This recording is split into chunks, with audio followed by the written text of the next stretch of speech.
Albert Einstein once said, everybody's a genius, but if you judge a fish by its ability to climb a tree, it will live its whole life believing that it is stupid.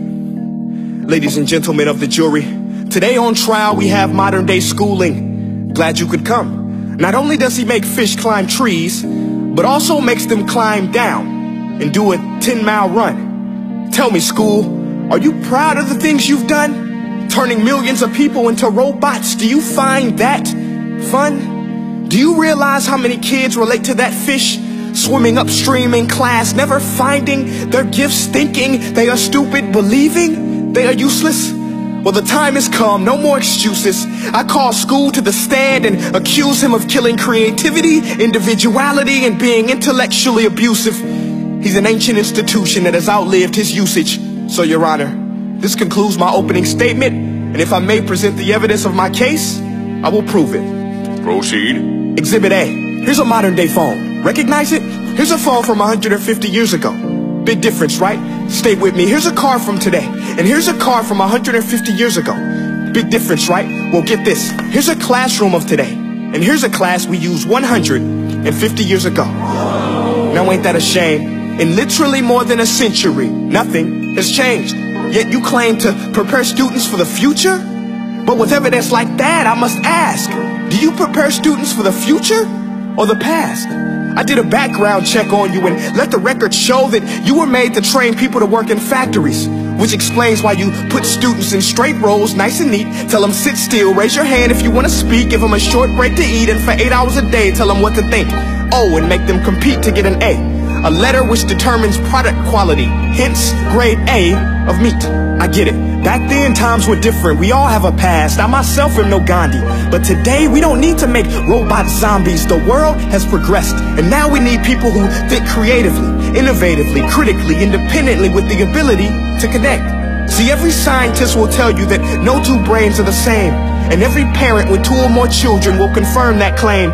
So please explain why you treat students like cookie cutter frames or snapback hats, giving them this one-size-fits-all crap. Watch your language. Sorry, Your Honor, but if a doctor prescribed the exact same medicine to all of his patients, the results will be tragic. So many people would get sick, yet when it comes to school, this is exactly what happens. This educational malpractice, where one teacher stands in front of 20 kids, each one having different strengths, different needs, different gifts, different dreams, and you teach the same thing the same way?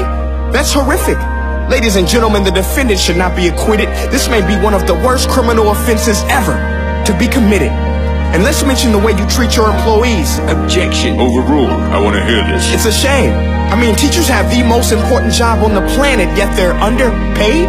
No wonder so many students are short-changed. Let's be honest, teachers should earn just as much as doctors, because a doctor can do heart surgery and save the life of a kid, but a great teacher can reach the heart of that kid and allow him to truly live. See, teachers are heroes that often get blamed, but they're not the problem. They work in a system without many options or rights. Curriculums are created by policymakers, most of which have never taught a day in their life. Just obsessed with standardized tests. They think bubbling in a multiple choice question will determine success.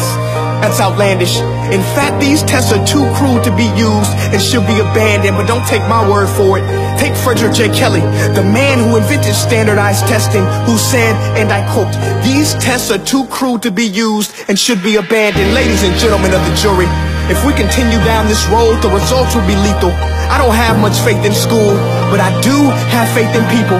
And if we can customize healthcare, cars, and Facebook pages, then it is our duty to do the same for education, to upgrade it, change it, do away with school spirit, because that's useless. Unless we're working to bring the spirit out of each and every student, that should be our task.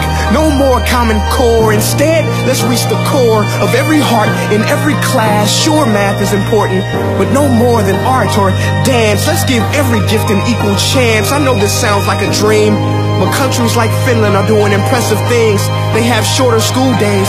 Teachers make a decent wage. Homework is non-existent, and they focus on collaboration instead of competition. But here's the kicker, boys and girls. Their educational system outperforms every other country in the world.